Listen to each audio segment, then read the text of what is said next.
வணக்கங்க. நான் இப்போ இட்லி மஞ்சூரி செய்ய போகிறேன். இப்போது எங்கள் வீட்டில் ஒரு 5 இட்லி தான் மீந்துச்சு, அதனால் இதை வச்சு நான் செய்கிறேன். செம்ம டேஸ்ட்டாக இருக்குங்க. எப்பயுமே நான் செய்வேன், நீங்களும் ட்ரை பண்ணி பாருங்கள். இந்த இட்லியை இந்த மாதிரி கட் பண்ணிவிட்டு தோசைக்கல்லில் போட்டு தான் நான் எடுத்துருக்கேன். நீங்கள் எண்ணெய் ஊற்றி டைரெக்டாக போட்டு கூட நீங்கள் வறுத்து எடுத்துக்கலாம். ஒரு தக்காளி எடுத்துருக்கேன். இந்த 5 இட்லிக்கு நான் ஒரு தக்காளி எடுத்துருக்கேன், அரைச்சி வச்சுருக்கேன். அப்புறம் பொடிசாக நறுக்கின வெங்காயம், பொடிசாக நறுக்கின இஞ்சி, பொடிசாக நறுக்கின பூண்டு. என்கிட்ட க்ரீன் சில்லி இல்லை, அதனால் நான் வந்து பச்சை மிளகா அரைஞ்சி வச்சுருக்கேன். அப்புறம் வெறும் மிளகாத்தூள், கொஞ்சமாக ஒரு 1/4 டீஸ்பூன் தனியாத்தூள், 1/4 டீஸ்பூன் கரம் மசாலா, ஒரு 1/4 டீஸ்பூனு ஜீரகப்பொடி. இது இப்போ எல்லாத்தையுமே நம்ம எண்ணெயில் நான் இந்த இஞ்சி பூண்டை எண்ணெயில் போட்டுட்டு கொஞ்சம் இதான பிறகு சிம்மில் வச்சு செய்யுங்க. அதுக்கப்புறம் நம்ம வெங்காயத்தை போட்டுக்க போகிறோம். வெங்காயம் போட்டு பச்சை மிளகா போட போகிறோம். பச்சை மிளகா போட்டதுக்கப்புறமா நம்ம வெங்காயம் நல்லா வதங்கட்டும். வெங்காயத்தை போட்டு வெங்காயம் நல்லா வதங்கணும். அது நல்லா வதங்கின பிறகு நம்ம இந்த தக்காளி எடுத்து நம்ம அதில் ஊற்ற போகிறோம். தக்காளி எடுத்து ஊற்றிட்டு அதுக்கப்புறம் இந்த மசாலா எல்லாம் அதில் போட்டுடலாம். போட்டுட்டு இந்த டொமேட்டோ சாஸும் ஊற்றிக்கலாம். ஊற்றிட்டு நம்ம கொடை மிளகா இருந்து போட்டால் இன்னும் நல்லாயிருக்கும். நான் இல்லை, அதனால் நான் போடல.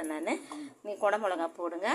சோயா சாஸ் ஒரு 1/4 டீஸ்பூன் ஊற்றுங்க. ரொம்ப எல்லாம் ஊற்ற தேவையில்லை, நான் புளிப்பு தன்மை வந்துடும். லைட்டாக ஊற்றிக்கோங்க. எல்லாத்தையும் ஊற்றிட்டு நம்ம இதெல்லாம் கொஞ்சம் லைட்டாக தண்ணியை ஊற்றி கொஞ்சம் கொதிக்க விடுவோம்.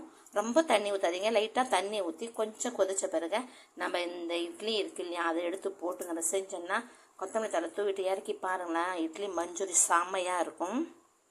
பாருங்கள், அந்த இஞ்சி போட்டு வதக்கிடுச்சு. அப்புறம் வெங்காயம் போட்டு நல்லா வதக்கிட்டோம்.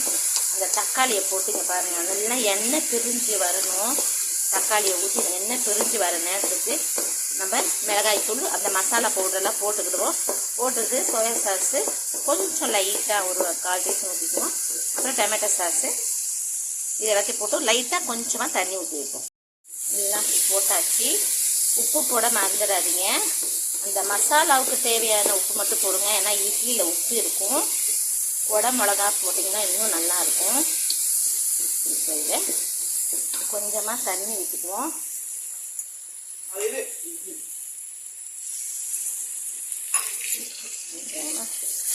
தண்ணி விட்டுட்டு இது அப்படியே கொஞ்சம் கொதிக்கட்டும். நல்லா கொதிச்சு வருது. இந்த டைமில் புரியுதா, இந்த டைமில் நம்ம நல்லா அந்த பச்சை வாசனை போய் கொடை மிளகா போடுங்க. கொடை மிளகா போட்டிங்கன்னா நல்லா இருக்கணும், இல்லைன்னாலும் போடலை.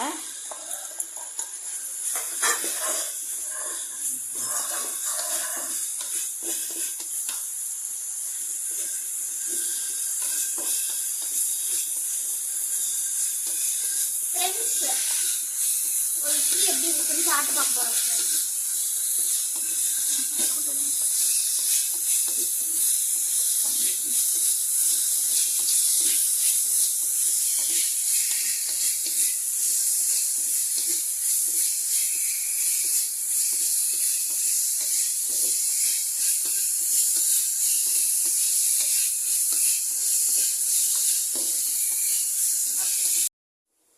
நம்மளோட இட்லி மஞ்சூரி ரெடி ஆயிடுச்சு.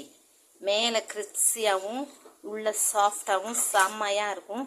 நீங்களும் இதை ட்ரை பண்ணி பாருங்கள், செம்ம டேஸ்ட்டாக இருக்கும். கொடை மிளகா போடுங்க, நான் இல்லைன்றதால போடலை. கொஞ்சம் கொடை மிளகா போட்டிங்கன்னா செம்ம டேஸ்ட்டாக இருக்கும். நம்ம இட்லி மஞ்சூரி ரெடி.